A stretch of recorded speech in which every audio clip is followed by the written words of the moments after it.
سڵاتان لەبێت بەڕێزان کارزان عوسمانم لە ستودیۆکانمان لە شاری سلێمانیەوە لەگەڵتانم بۆ تاوچۆکردنی پرسە گەرم و گرنگەکانی ڕۆژ.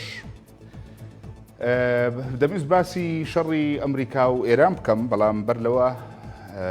بە شایستەی دەزانم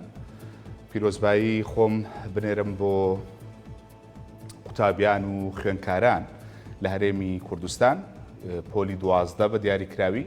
کە ئەمڕۆ بەرهەمی 12 ساڵی خۆیان چنیەوە، ئەوە هەر هەوڵی ساڵێک نییە حتمەن. ئەوەی ئەمڕۆ پێی گەشتون بەرهەمی 12 ساڵە و دەچنە ناو قۆناغێکی نوێوە. پیرۆزباییم هەیە بۆ یەکەم و دووهەم و سێهەم و هەموو ئەوانەی کە بەپی توانا و قودرەت و هەوڵ و جوودی خۆیان نمرەیەکیان هێناو، بە پێوە نمرەیە دەچنە بوار و پسپۆڕیەکەوە لە زانکۆکانی کوردستانیان لە هەر شوێنێکی دنیا. حەزم کرد ئەو پیرۆزباییە بگەێنم. دەزانم بەڕاستی قورسە ساڵێکی قورس بەڕێ دەکەن تاوەکو بتوانن ئەو قۆناغە دەرباس بکەن. بۆیە حەزم کرد هەر پیرۆزباییەک لێرەوە ئاراستەی هەموو ئەوانە بکەم کە ئەمڕۆ توانیان پۆلی 12 ببڕن و بچنە ناو قۆناغێکی نوێەوە بە هیوای سەرکەوتن بۆ ئەوانش کە نەیان توانیوە سەرکەوتوو بن یان دەچنە ئەوەی کە پێی دەڵێن دەوری دووهەم. گرنگەوەیە کە لە جوود و هەوڵدانی خۆیان بەردەوام بن. هیوادارم بۆ داهاتوو ئەوان بتوانن شوێنی گرنگ و باش لە ناو کۆمەلگادا بگرن و خزمەت بکەن بە کۆمەڵانی خەڵکی کوردستان. بەرحاڵ ئەمە هەر پیرۆزبایەکی کورد بوو. لە پاڵەوەدا وازەحە کە شەڕی ئێران و ئەمریکا وا دەردەکەوێت دەستی پێکردوتەوانێ، هەرچەند هێشتا ئێران وەڵامێکی ڕوونی نییە بۆ ئەم هێرشانی کە ئەمریکا کردێتی سەری، بەڵام ئەوەی دەست پێشخەر بوو لە هێرشکردن کۆماری ئیسلامی ئێران بوو. شڕۆڤەکان بۆ عاقارن کە کۆماری ئیسلامی ئێران ویستوێتی پەیامێک بنێرێ بۆ ئەمریکا، ئەوان قبوڵی ناکەن بە دیلێک بۆ گەروی هورمز بدۆزرێتەوانێ، چونکە هەوڵی بەم عاقار و ئاڕاستەیەدا هەیە کە گەروی هورمز ئەو شوێنە پڕبایەخە نەبێ بۆ لە مەودووە کە لەگەڵ وەستان و گرفت دروستکردن بۆ ئەم گەروەدا گرفت بۆ ئابووری جیهانش دروست بێ. ئێستا لە هەوڵی ئەوەدان، بەڵام ئێران ڕێک بە پێچەوانەوە ئەو چاوی لەوەیە کە ئەم گەروە نەکەر ئەوەی وەکو دەواازەیەکی گرنگی ئابووری بۆ جیهان بمێنێتەوە، ببێتە شوێنێک بۆ کۆکردنەوەی داهاتی زۆر و زیاتر لە ڕێگەی ئەم گەروەوە. بەرحاڵ هەموو ئەمانە وای کرد ئاقاری شەڕەکەمان لە بیرە کاتی خۆی کە هەر هاتەوە سەرگەروی هورمز، یعنی ئەوەی ڕووی دەدا قەرار بوو کۆتایی بە کۆماری ئیسلامی ئێران و شەڕەکە شەڕی ئەتۆم و چەکی قەدەغە کرا و ینی، بەڵام عقارەکە گەیشتە ئەو شوێنی کە ڕێکەوتنەکە زۆرتر بۆ ئەوە بوو گەروی هورمز بکرێتەوە. گەروی هورمز کرایەوانێ ئاگربەست و ڕێکەوتن و دانوستان بڕیار بوو بەردەوام بێ لە نێوان ئەمریکا و ئێراندا، بەڵام بەم جوڵەیە کۆماری ئیسلامی ئێران کە هێرش دەکاتە سەر چەند کەشتی گەلێکی سعودی وڵاتانی کەندا و ئەمریکا وەڵامی دەبێ. ئەم شەویش دیسان وەڵامی هەبوو چەند ناوچەیەکی بە ئامانج گرتووە. ترامپیش بە وازەحی وتی کە ئەمانە ئەهلی ڕێکەوتن نین. قسەی زۆری هەبوو لە بەرامبەر ئێرانەکانە، پێیوتن ئەمانە شێتن، هی ئەوە نین، نەخۆشن، ناتوانین لەگەڵیان ڕێ بکەوین و دەردەکەوێت ڕێکەوتنەکە کۆتایی هاتووە، چەند لە قسەیەکی مطلق نەدەچوو. ترامپ وازەحتر قسە دەکا، بەڵام لە ئاستی باڵادا کۆماری ئیسلامی ئێران وەڵامی نەبوو بۆ ئەم بابەتە و ناڵێ ئێمە شەڕمان دەست پێ کردوتەوە، بەس جۆمان لە دەنگی تەقەبووە لە دووشەوی ڕابردوودا و ئەوە خەریکە گرفت بۆ گەشتە ئاسمانەکان دیسان دروست دەبێتەوانێ، هێواشێواش دەگاتەوەی گرفت بۆ بازار و ئابووری جیهان دروست ببێتەوە. بەکوێ دەگا ئەمەی ڕوو دەدا چۆن لی تێبگەین. من ئەم شەو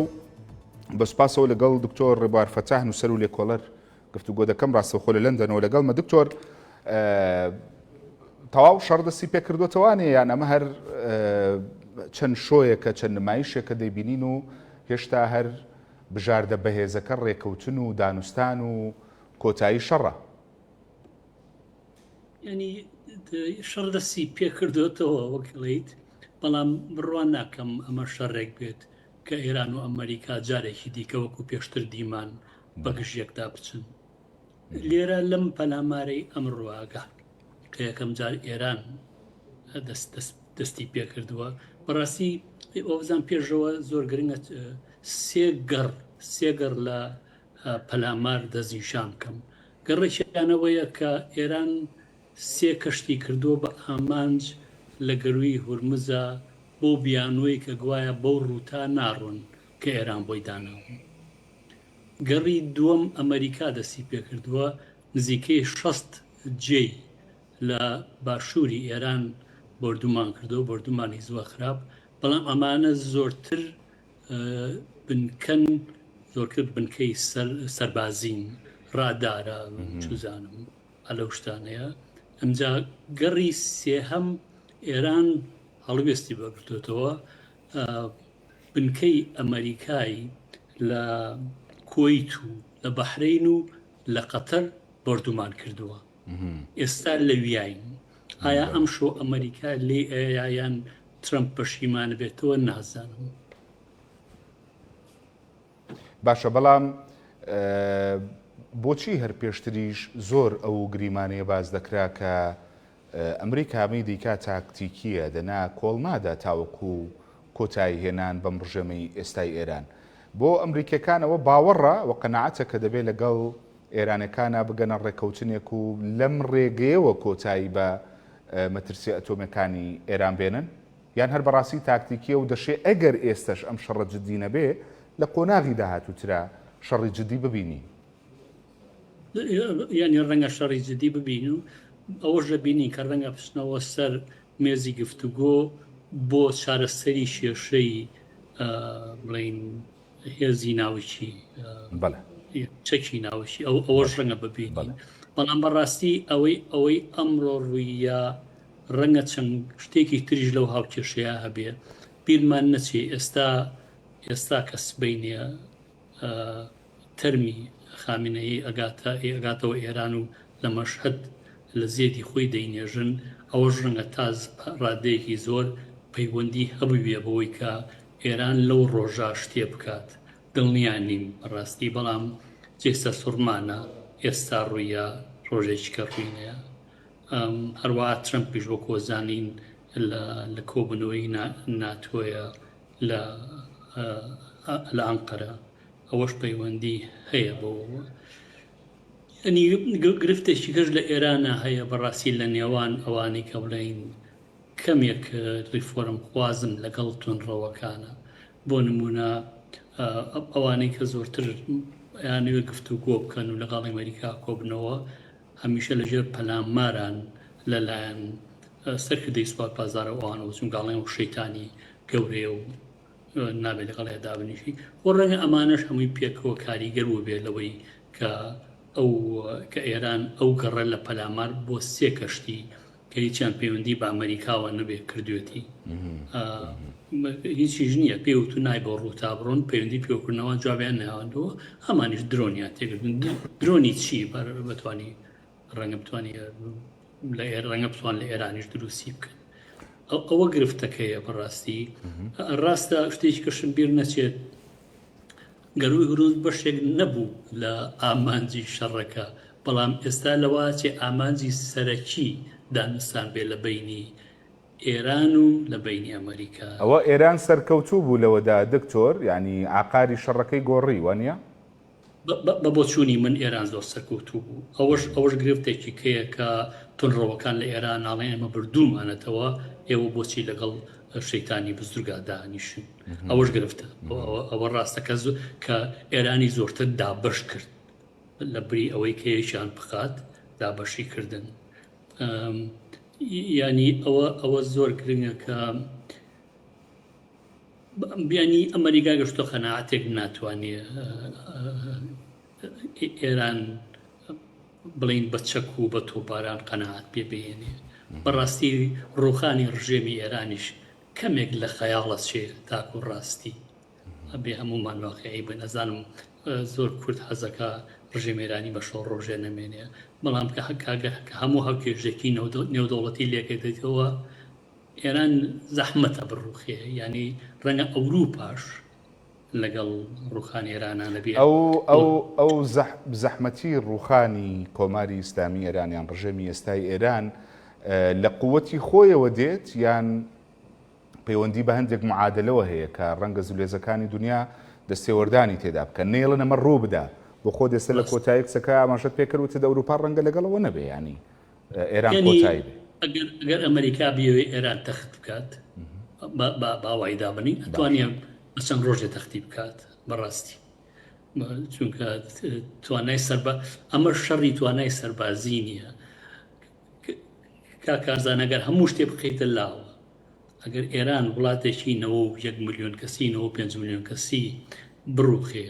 ئایا چی ڕوئات ئایا ناوێ بە پێگەیەکی نائارامی بۆ هەموو ناوچەکە و جیهانیش ئایا ژمارەی پەنابەر کە ئەگاتە ئەوروپا چەند دەبێت لەگەڵ کۆمەڵێ گرفتی دیکە ئایا چۆن کاریگەریەکەتە سەر دراوسیەکان عێراقا تورکیایە سوزان ئێران زۆر زۆر گەورەیە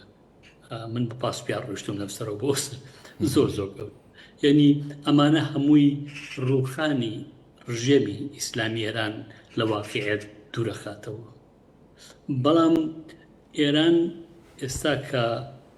شەڕی یەکەما بردوێتەوە وەکو باسمان کرد لە گەڕی یەکەما بردوێتەوە لە گەڕی دووەمە کۆنترۆل شەڕ لەسەر هورمز دەکات کەری هورمز دەکات ئەیەوێت ئەگەر کرا کۆنترۆلی تەواوی بەسەرا هەبێت ئەگەر نەشکرا کۆنترۆلێکی کاریگەری بەسەریدا هەبێت ئەمەش بەڕاستی گرفتێکی زۆر زۆر گەورەیە هەم بۆ ئەمریکا هەم بۆ وڵاتانی دیکە بۆ منە وڵاتانی خەلیجی عەرەبی ئەمایان قبوڵ نییە هەروەها ئەوەش ناکۆچی گەورەی خستۆتە نێوان وڵاتانی خەلیجی عەرەبی و لەگەڵ ئەمریکایە ئەمریکا بە زمانی خۆمان بڵێم سەرانەیەکی زۆر لەم وڵاتانە ئاسەنیە گوایە ئەیان پارێزیە بەڵام ئەمڕۆ کۆیت و بەحرین و قەتەری کردە ئامانج ئەمریکا نەیپاراست یعنی ئەمە گرفتێکی نێودەوڵەتی دروستکۆ بێزیێلەوە ئەو 20 میلەی گەڕووی هورمز کە 20 میلە شتێکی گەورە ینی دەریایەکی گەورە نییە هەموو ڕێ 130 بڵین کەشتی وزە هەڵگری پێدا تێدەپەڕێ لە 120 وزەی گیان بەوێ تێپەڕێ لەبەرەوە کە بەڕاستی بڵێم کە ئەگەر گەڕووی هورمز کۆچیە من لێرەوە سەرمامە بێت چونکە نرخی گاز و بنزین و هەموو ئەو شتانە بەرزە بێتەوە ئەمە گرفتێکی نێودەوڵەتیە ئێران ئێستا ئەیوە دەو گەمەیە بکات بەڕاستی ئەو گەمەیە بکات و گرفتێکی کەشەیە ئەو مێمۆرەندەم ئۆف ئەندەرستاندین یا بینی یاداشتی لە یەک تێگەیشتن زۆر جوان نەنووسراوە تاکو بچکە هیچ ڕێکەوتن نییە لەسەر چەند خاڵێک لە یەک تێگەیشتون ئەوەیە ئایا ئەگەڕێنەوە بۆ سەر مێزی گفتوگووە بۆی ڕێکەوتنیشی ڕۆشنتریان هەبێ بڕاستی نازانم باشە بەڵام بۆ گریمانانە بێ کە باست کرد کە کەوتنی کۆماری ئیسلامی ئێران قورس بێ دەبێت دوجار بژاردەی ئەمریکەکان هەر ئەوە بێ کە بگەڕێنەوە سەر مێزی گفتوگۆ گومان لەوانە کاکازان من هیچ گومانێکم لەوانە ئەبێ بگەڕێنەوە چونکە پێمان نەچێ هەر هورمز نییە ئەم شەڕەشەڕی چەکی ناوەشی بوو شەڕی پرۆکسیەکان بوو وەکو هەشتی شعبی لای خۆمان و سوزانم حوسیەکان و حیزبوڵڵا و ئەوانی دیکە ئەو ئامانجی و شەڕ ئەوە بوو کە یەکەم پرۆکسەکانی لێ بکەنەوە بە کوردەکەی پەڕۆباڵی بکەن دووەمیش نێڵن چەکی ناوەشی پێش بخات ئیتر ئێران ببێت دانەمێنێتەوە بەڵام ینی بەڕاستی ئەوانە ڕاستە تا ئەوانەی کە ئەمریکا و ئیسرائیل کردیان زۆر سنووردار بوو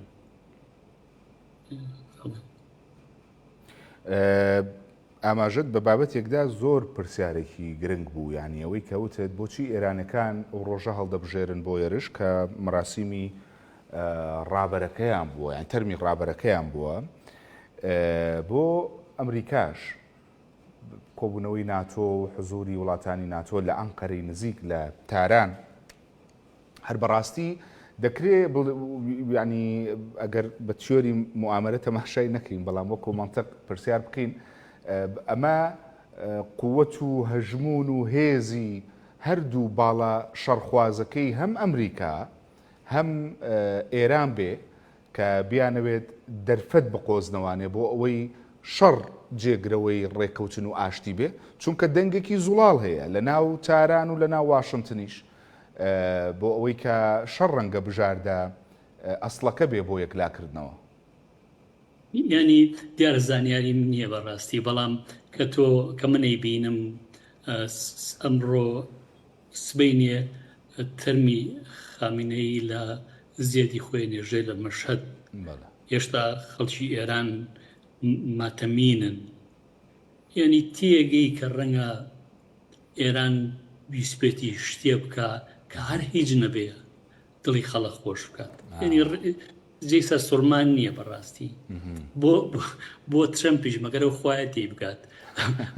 بەڵام بۆ ترەمپیش حەزەکە هەمیشە لە چاوی کامێرەیە بێ هەمیشە پیشانی بە کە ئەم هەموو شتێ خۆیەکە بەرخۆیەتی دیارە ئەگەر ئێساکە لە نەیتۆیە دایما گلەی لە پارتنەرەکانێکە کە یارمەتیان ناوە لە شەڕی دژ بە ئێرانە ئەو لەو هاوکێشەیە تێناگا کە ئەگەر تۆ پلانی جەنگێ بکەیت ئەبێ یەکەمجار پس بە پارتنەرەکانە بکەیت نەک جەنگەکە دەست پێ بکەیت و ئەمجادای بڵێ وەرن یارمەتیم بن یعنی لۆجیشی نەیتۆ بە هیچ جۆرێک بۆ جۆرە کار ناکات. لە گریمانەی شەڕ و ئاشتیشدا ینی جەنابەت زۆر جوان تەفسیرت کرد گەروی هورمز بکۆکێ جەنابەت لەوێوە سەرمای دەبێ و بۆ تەسیرات و کاریگەریەکەی بە جۆرێکی تر دەبێ حتمما لە ئەم ناوچەیە لە عێراق لە هەرێمی کوردستان بەڵام دەمێ پێم بڵێ کە چین ئەو کاریگەریانەی دەشێ بۆ عێراق چاوەڕێی بکات لە ئەگەری ئیدامەدان درێژکردنەوەی جەنگدا بۆ عێراق بەڵێ بەڵێ من کاریگەری بە لەسێ عێراق وەکو زانین بەڕاستی کە زەیدی هات عێراق نابوت بوو بۆ ڕەنگە ئەنجامی جەنگەکە بوو بێت عێراقیش وەکو هەموو ئەو وڵاتانە گەروی هورمز زۆر بە خەستی بەکارەهێنیە ڕاستە لە کوردستان و لە سووریاوە دوو بۆری هەیە بەڵامەوە زۆر کەمە ئەوە شتێک نییە عێراق بتوانێت پشتی پێ بەستێ بە تایبەتی لە وڵاتێکی وەها داڕما و وڵاتێکی بۆ جۆرەکەت ئەیبینین لە کامپینی زەیدیە چ نەزیفێشی گەندەڵی هەیە یعنی ئەمانە هەمووی پێکەوە لێک بیتەوە خۆ ڕەنگە هەموو ئەم گرفتەی کە ئێستا سەری هەڵاوە لە عێراقا پاڵی بە ئەمریکیەکانەوە نابێت جۆرێک لە پلان پێکەوە بنێن زەیدی دەست بکە بە چاکسازی یا پاکسازی نازانم کامیانە ینی ئەوە کە تۆ لە ئەو هەموو سەرۆتا بینی خەڵکی زۆر ئاسایی بڵین سوزانم ڕێوەبەرێکی گشت هی کەمپانیەک 15 ملیارە هەمووی ملیارە هەمووی ڕاستە ینی تۆ بۆ دەرەکەوەیە ئەم وڵاتە بە هیچ جۆرێ فەنکشن ناکات خۆ ڕەنگە ئەم کامپینەی ئێستا تۆ زێر بابەتەکە دوورەکەێنەوە بەڵام بۆ عێراق گەلێک گرنگە ئەم کامپینەی زەیدی ئێستا بەڕاستی تەنها کامپینی دژی گەندەڵی نییە ڕاستە بۆ دەستی پێکرد بەڵام گەندەڵی کە ناوەکەی واتۆ کە دار گەندەڵە بێ بەڕاستی عێراقی تا ڕادێکی زۆر گەندڵ کردووە خۆ ڕەنگە پاڵێکی پێوە بنی ئەو درەختە گەورەیە پشکێتەوە ئەمەگە گەندەڵە بە بۆچوونی من ئەم پلانەی زەیدی ئەگەر سەر بگرێ پلانی دامەزراندنی ناڵێم دامەزراندنەوەی چکە عێراق هەرگیز دەوڵەت نەبووە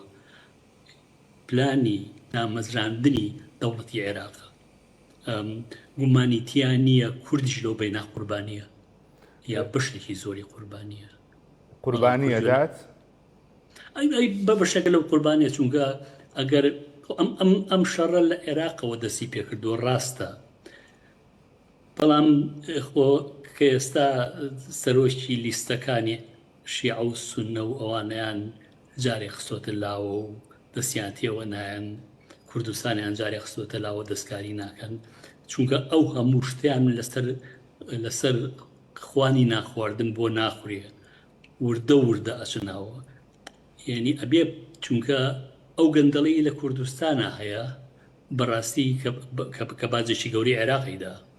یعنی ناکرێ بەردەوام بێت بە هیچ جۆرێ ناکرێ بەردەوام بێت یعنی عێراق بەو جۆرەی عێراق پێش زەیدی بوو دوای زەیدی نابێت زەیدی ڕەنگە بڕوە بەڵام من کامپەینە بەردەوامە بێت دکتۆر ڕێبوار بەڵام کەم نین ئەوانش کە زۆر دڵ بەمە خۆش ناکەن لەبەرەوەی پێیان وایە تەنیا نمایشێکە شۆیەکە جێ پێقایمکردنی زەیدیە یەک با بڵێن بەڵگەشیان هەیە بۆ ئەوەی کە ئەمە شۆیە ئەو سەرگەورانی لە عێراقدا خەریکی گەندەڵین و وایان کردووە کە سەروەت و سامانی عێراقیەکان بە هەدەر بدرێ ئەوان ئێستا هاتوون پیرۆزبایی و دەستخۆشیەکەن لە عەلی زەیدی لە کاتێکە ئەوەی ئەسڵی خوێنبەربوونەکەیە لە عێراقدا لە بابەتی گەندەڵی سەرگەورەکانن دەست نەبراوە بۆمانە کاکەرزان من لەگەڵتان ئەوەی کە بەڕووکاری بین کتومەدەوەی کە تۆیڵیت بەڵام هیچ سەرۆکی لیستێکە دیوە پژیری لە زەیدی نەکات طبعا هیچ سەرکردەیەکی کوردە دیوە پژیری لە زەیدی نەکات هەمووان پشتیوانن ئایا نێچووران بەرزانی بۆ یەکەم جار لە بەغاوە نەیبوود عمقی استراتیژی ئێمە لە بەغدادە چارەسەری پرسی ئێمە لە بەغدادە نێچیروان بەرزانی لە ساڵی 1990 ئەوەی نەوتووە زۆرتر لە ئەستەمۆڵ و ئەنقەرە وتوێتی عمقی چارەسەری ئەوان لای ئەستەمبۆڵ و ئەنقەرەیە لای ئۆردۆغان کە تۆ ئەما بینیت بۆ دەرەکەوێت پێش ئەوەی ئێمە بۆ ئەوی پێڵێن نمایش ئەم نمایشە بکرێ لە پشتەوە کارێکی زۆر زۆری بۆ کراوە تاکو هیچ لایەنێک دژی زەیدی نەبێت بەبۆچ هیچ زانیاری نییە حەزەکەم بزانێ ئەمە خوێندنەوەی خۆ بەڵام گومانم لەوان نییە کە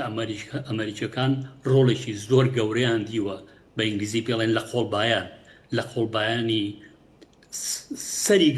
سەرە گەندەڵەکان بە کوردیشەوە سەرە گەندەڵەکان تاکو بتوان هەموو پژگیریەک بە زەیدی بۆ زەیدی کۆ بکەنەوە دەنا زەیدیەکی لە دایبووی ساڵی 1986 یەک ساڵ لە کچەکەی من گەورەترە توانێت ئەو هەموو مدیر و بەو هەموو بەڕێوەبەرە گشتی ئەو هەموو وەزیر و سەرۆک حیزب و کورد بەرێ بۆ بەغاو بڕێ ئێمە عمقی استراتیژیمان لە عێراقە و یعنی کورد دەڵێ ئەم ماستە مویەکی تایە خۆ ڕەنگە لە موش گەورەتری تیاابێ یعنی ئەمە بە خۆڕای نییە بەڵام با تەواوی کەم بۆچی ئێستا ئەوانە دەستگیر ناکەن چونکە ئەو ئەگەر پرۆسی سیاسی لە عێراقا لەگەڵ ڕێکخراوی سیاسی لە عێراقا یعنی هەموو دەستگایەکی سیاسی لە عێراقا لەسەر کەس بەندە هەموو پرۆسەکەش لەسەر کەس بەندە ئێستا تۆ ئەو دوو گروپی شیع و سوننیە بگرە بیان غەرە زیندانەوە پرۆسی سیاسی لە ناوە چێ ئەمریکا هەرگیز ئەو ئەنگاوە قورسە نانیە لە ژێرەوە دەست پێەکە بەرەوسەوە کەواتە دوو خولەکێکم ماوە دکتۆر بەڵام کەواتە دێتە سەرکردە کوردەکان دێتە سەر هەرێمی کوردستان چونکە هەمیشە یەک معادلە هەیە بەڕاستی نازانین چۆن مامەڵی لەگەڵکی لەبەرەوەی زۆر ناخۆشە بەهێزبوونی عێراق لەسەر ئەساسی لاوازکردنی هەرێمی کوردستانە ئەمەشیان دەبینین ئەو بابەی گەندەڵێکەوە بابەتێکی ترە بەڵام بۆ ئەوەی عێراق دەوڵەتێکی بەهێز بێ دەبێ هەرێمی کوردستان لاواز بێ زەعیف بێ یعنی من ڕەنگە بۆ چوونێکی کەمە بێت گومان لەوانی ئەگەر عێراق بەهێز بێت هەندێک دەسەڵات کە حکوومەتی هەرێمی کوردستانەتی لە دەستیە خۆ ڕەنگە نەوت فرۆشتنێکی بێ لەوانە خۆ ڕەنگە خاڵە سنووریەکان یەکێکی تر بێ لەوانە پێشمەرگەش وەکو مەترسیەک تەماشاکرێیان من بە مەترسی تێ ناکەم ئەوە پشتە بەستێ بەوەی تۆ نیەتە لەگەڵ عێراقا چۆنە ئەگەر تۆ عێراق وەکوەوە بەکاربهێنی موچەی ئەمە شەرمەزاریە منێڵێن بەڕاستی موچەی خەڵکی پێ نەیرێ بچی بۆ بەغا لە ساڵی 1990 حکومڕانبی ئەنی نەوەتوانی دە 12 کەمپانی دابنی لە زیاتیەوەی ئیلیتی سیاسی بیبن بۆ خۆیان و بخەنە باخەکانی ئەوروپاوە گەنج لەسەری ئیش بکە و پشت بە دەوڵەت نەبەستێت. ئەو مۆدیلەی ئێستا لە عێراق و لە کوردستان هەیە مۆدیلێکی سەقەتە، کەرتی گشتی نییە، کەرتی حیزبی کۆنتترۆلی بازاڕی کاری کردو لە ناو حزبیشا شەخص بڵێ هەموو لە عێراقی شەخصە. بۆیە وتم پرۆسی سیاسی ئێستا مەسەلە